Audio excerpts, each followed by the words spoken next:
Welcome to my Monday Meandering weekly garden walk, where we're basically doing a highlights reel of what is still looking amazing in the garden. And you know what? Today we're doing it in the rain because that's just what I got happening. Hi, you guys. This is Nicole from My Carolina Garden. My garden is located in growing zone 8B, and I am in southeastern North Carolina.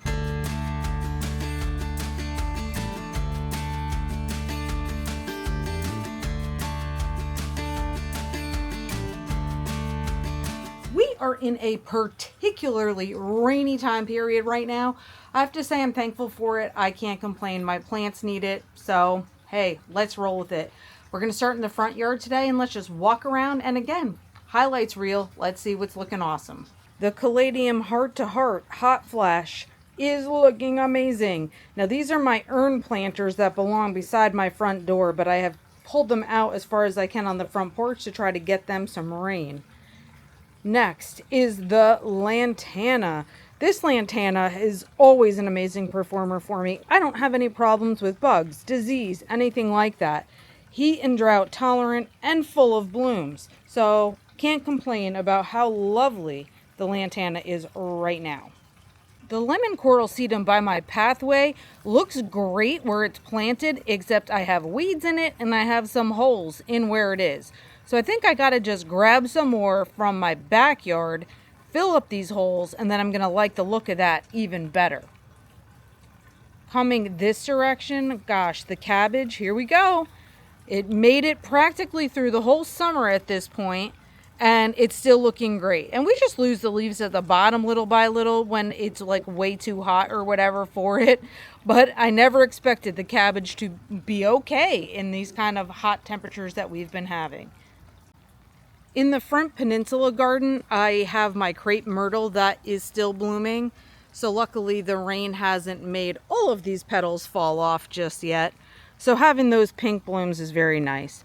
My orange daylilies are back for a bit of a second flush. Now they're not nearly as strong and plentiful as they had been before, but still it's nice to have some orange back, and actually you can see some leaning into the tree as well. So that's pretty cool. The black-eyed Susans or Rudbeckia offers a beautiful pop of sunshine in this garden now, which I also really appreciate, even though black-eyed Susans are not really my favorite flowers. And then the Luna Rose perennial hibiscus also is back with the second flush, but since it's raining right now, we can see the blooms are very soggy and laying down. But I do have like a whole bunch more buds on this plant, which is exciting to me because mine's been blooming for a long time. And sometimes you're like, oh no, is the perennial hibiscus done for the year? No, it's not. My blanket flowers are so tall at this point that even this bit of rain or wind really makes them flop over. That is not my favorite, but here we are anyway. Right beside those, however, I have the beautiful pink vinca. The vinca I added into the garden, I guess, very early July, and I just needed some pops of color that were out here, so I'm loving the way that looks. My poor zebra grass right behind it, though, is doing a nice big flop. Again, this is what happens when it rains so much. I do have some Denver Daisy Rudbeckia in the back here.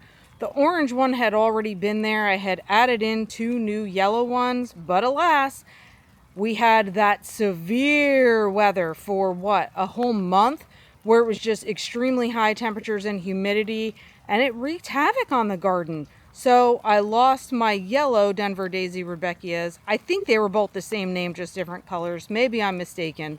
But a beautiful style of Rudbeckia instead of just the black-eyed Susan's smaller blooms. Canna lilies, right here in the pink. They're blooming throughout my whole yard. And of course my gomphrena, which is one of my absolute favorite things. Now here's something that I can actually show you now. I talk about my island of misfit toys being really close to a water source because of the drainage ditch. And I tell you how the drainage ditch is here purposefully so that we have drainage in our yards. And living right on the coast, drainage is hugely important.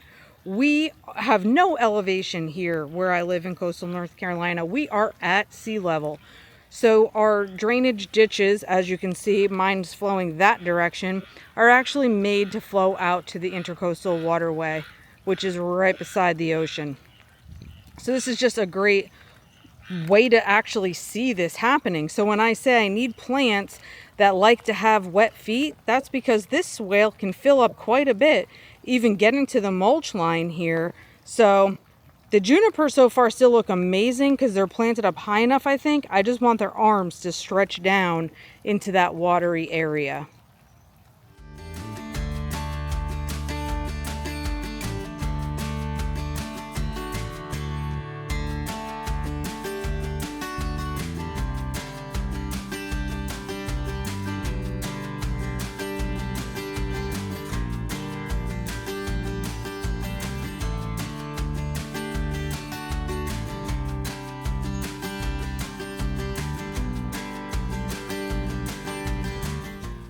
On the back side of my peninsula garden, where my floppy zebra grasses are, I do have my purple mandevilla still potted up in here. He's kind of looking a little bit wonky himself, with many of his kind of branches flopping over. But the color is still absolutely amazing. It has not disappointed me at all, as the first time this color has ever been sold. It's a new plant for this year. And I hear there's like an orange apricot-y one that some people have available already, but I think it's going to be a new color for 2026. So you know I'm going to be getting that guy. So staying in the peninsula garden, we have our 2 plumes of Artemisia around the bird bath area. Well, the bird bath is full, so I mean that's something, but I don't know if the birds can get to it like that. And then we have, directly across the way, the Kilmarnock willow flower bed. And in it, we have the Millennium garlic. One here, one here. The blooms are great on that. So that guy didn't care if he was planted even in a heat wave. He's doing awesome. And then I have the Dragon's Breath celosia on either side of my pickup truck. Not blooming yet, but that should be a stunner soon. The pickup truck still looks adorable. The zinnias are a little bit like, kind of need to be clipped off a bit here, but the planter is going to be amazing to keep changing out seasonally. And here's my Dusty Miller, still growing and looking fabulous. I had laughed in the past at one of my Dusty Millers blooming. Well, guess what? Now I have a whole bunch of blooms beginning, which is just so hilarious to me for some reason, because I didn't expect it. Into my backyard, this planter with the caladiums and the diplodenia and the asparagus fern is so awesome. And I love the way the caladium lets the rain collect inside of its leaves. Oh my gosh, so beautiful and delicate. I love, love, love the caladium. As we get going poolside, you see I have all of my little beach balls and stuff in the pool still. I just love it. I love looking outside the window. It kind of looks just like a festive party out here all the time when they stay in. So as long as the wind doesn't pick up and have them blowing all around the yard. But I have my purple bougainvillea right here, which is something I also love. And mandevilla inside the waterfall up there just above the purple. So all of that stuff is looking great. Let's pop over into the shade garden area as well as the secret garden and see what's happening there. More of the purple mandevilla, which incidentally is called bluephoria, which I don't fully understand, but that's okay. Another bougainvillea here looking good. So if we take a look at the shade garden, let's see. Mostly things are looking good. I think the rain is agreeing with everybody. So Dragon's Breath celosia, more caladiums, just a different variety of that. So we have all of that kind of stuff, but of course, very importantly, are all of my coleus window boxes. And this guy up here in the back, yeah, I just can't reach him from the ground. I am not tall enough to clip off the flowers up there. So he's kind of doing what he wants.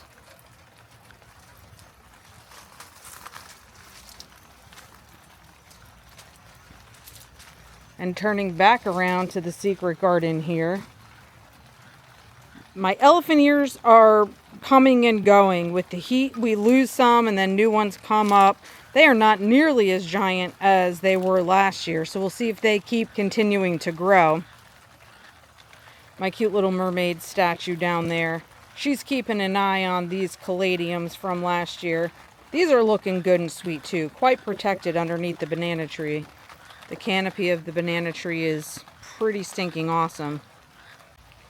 I have some Rose of Sharon that is blooming right now. I do, however, see that some of my buds are dying before they open.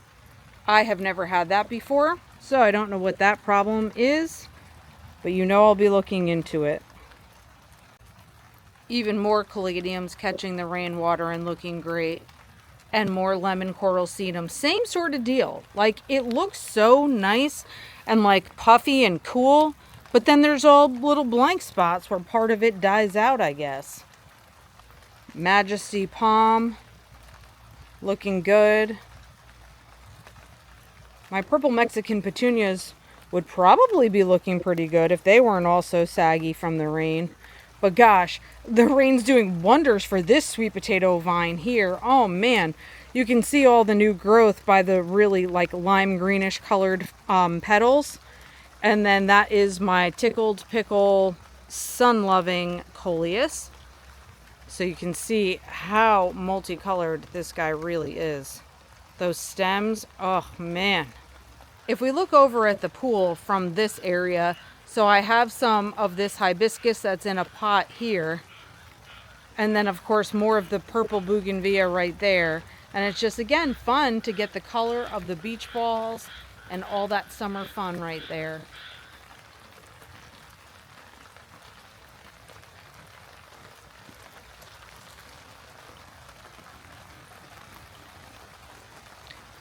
This yellow coleus, or this yellow canna lily, has been one of my favorites this year. I really love, maybe it's because it's more rare for me as compared to all the orange ones I have. Not a whole lot of blooms to show on the orange right now, but the yellow just looks so fabulous. So I hope that this guy really makes a whole bunch more new babies that I can move around in the garden too. We'll see if I can squeak by right here to where I have in this pot the purple heart and some cordyline. Snake plants looking great right there. That won't have to come inside till it starts getting quite cold out. And my planters still looking amazing. And this sweet potato vine too. You see all this new purple growth on it? It just looks amazing. So the rain's doing great for it. And this irisine is still huge, huge, huge and gorgeous. From the greenhouse pathway, my gomphrena babies, just same deal, weighted down from all of this rain. But the colors are awesome. And of course, how can you resist the little colorful bally blooms? Ham and eggs lantana, psh, that loves it. Any kind of weather this guy is loving. More purple heart, huge, coming from, I thought it was coming really from the fence line, but it's just getting bigger and bigger back there. In my rock garden, I had a couple of new arrangements that you saw me put in recently, and so this is one of them. Everything is happy in here. This is the Crosandra. So little kind of pops of orange. And this coleus, I don't know the name of it, but it is a sun-loving coleus, which is fabulous for my gardens.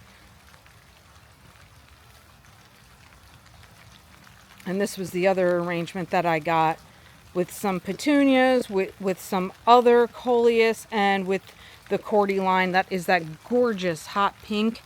Oof, I love it so much.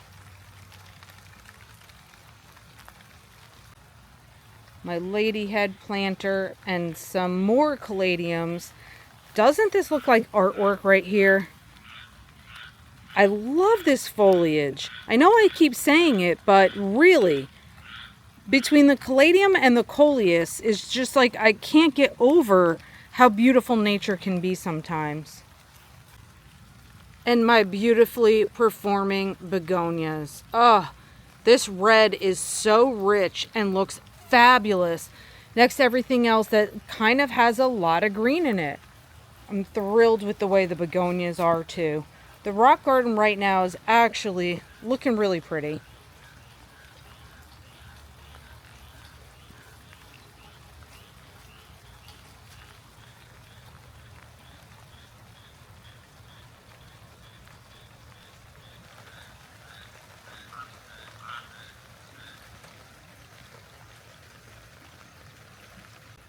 Well, I guess I'm going to end it here in the land of the beach balls because the rain just isn't letting up, and I think we saw everything that we needed to see on this garden walk today. Thanks for joining me. Please subscribe to my channel to follow along on this continually changing garden journey.